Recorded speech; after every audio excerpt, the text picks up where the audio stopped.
নমস্কার, আমি এইচআর শ্রী। আজকের এই ভিডিওটি হতে চলেছে ভীষণ গুরুত্বপূর্ণ, তাই সবাইকে বলবো স্কিপ না করে শেষ পর্যন্ত সবাই ভিডিওটি দেখুন। আমাদের অফিসে যখন কোনো স্টুডেন্ট বা গার্জেন ভিজিট করে, যখন এতগুলো স্টুডেন্টকে দেখে, অনেক দূর দূর থেকে আসছে, আমাদের কাছে থাকছে, ক্লাস করছে, তখন এসব দেখে তারা আমাদেরকে একটা প্রশ্ন করে যে ম্যাডাম, ওদের ওখানে তো নিশ্চয়ই কোনো না কোনো কোচিং সেন্টার আছে, তাহলে তারা এত দূর থেকে আপনাদের এখানে এসে কেন ক্লাস করছে? হয়তো আপনাদের মনে এই প্রশ্নটা থাকতে পারে যে ওরা এত দূর থেকে আসছে কেন, বা আমরাই বা এত দূর থেকে গিয়ে ক্লাস করব কেন। তো আজকে এই ভিডিওর মাধ্যমে তোমাদের সমস্ত ডাউট ক্লিয়ার করে দেবো। একটা কোচিং সেন্টার, একটা আবাসিক কোচিং সেন্টারের মধ্যে অনেক পার্থক্য থাকে। নাম্বার ওয়ান, তোমরা যখন একটা কোচিংয়ে যাবে ক্লাস করতে, তখন তোমাদের যাতায়াতে একটা টাইম লাগছে, প্লাস তোমাদের শরীরটা হয়তো টায়ার্ড হয়ে যাচ্ছে, মানে সেদিন তোমার পুরো দিনটা নষ্ট হয়ে যাচ্ছে। আর আমরা চাকরির পরীক্ষার প্রস্তুতি মানে জানি এক একটা দিন তো দূরের কথা, এক একটা ঘন্টা আমাদের কাছে কতটা ইম্পর্টেন্ট।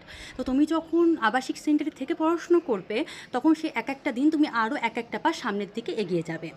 নাম্বার টু, যে কোনো কোচিং সেন্টারে সপ্তাহে 2 থেকে 3টে দিন ক্লাস করায়, যেখানে তোমরা আমাদের আবাসিক সেন্টারে পেয়ে যাচ্ছ পার ডে প্রত্যেকটা দিন 2 থেকে 3টে ক্লাসেস।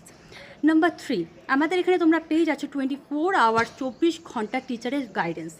একজন শিক্ষক সবসময় উপস্থিত থাকবে তোমাদের যে কোনো প্রবলেম সবসময় সলভ করার জন্য। নাম্বার ফোর, কোচিং সেন্টারে শুধুমাত্র পড়াশোনার দিকটা দেখা হয়, কিন্তু আমাদের আবাসিক সেন্টারে তোমরা পড়াশোনার পাশাপাশি পেয়ে যাচ্ছ 2জন অভিজ্ঞ ট্রেনার দ্বারা ফিজিক্যাল ট্রেনিং, যারা তোমাকে মাঠের জন্য একটু একটু করে প্রস্তুত করে তুলবে। নাম্বার ফাইভ, সবথেকে ইম্পর্টেন্ট পয়েন্ট হচ্ছে, যেখানে অন্যান্য স্টুডেন্টরা পরীক্ষার হলে গিয়ে বা রেজাল্ট বেরানোর পর নিজেদের কম্পিটিশানটা বুঝতে পারে যে তারা কতদূর প্রস্তুত হয়েছে, আরও কতটা প্রস্তুত তাদেরকে হতে হবে।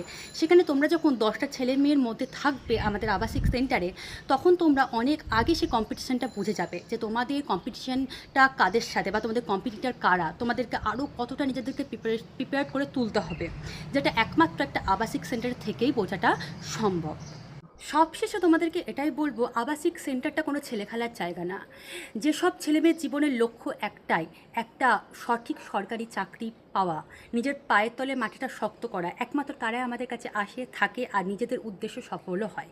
তো তোমাদের লক্ষ্য যদি স্থির থেকে থাকে, তোমরা যদি চাইছো একটা নিজেদের ফিউচারকে ব্রাইট করতে, নিজের পরিবারের দায়িত্ব নিতে, নিজেরা সক্ষম হতে, তো তোমরাও চলে এসো আমাদের একাডেমিতে। আমাদের একাডেমি হচ্ছে বীরভূম ডিস্ট্রিক্ট নলাটি থানার ঠিক সামনেই।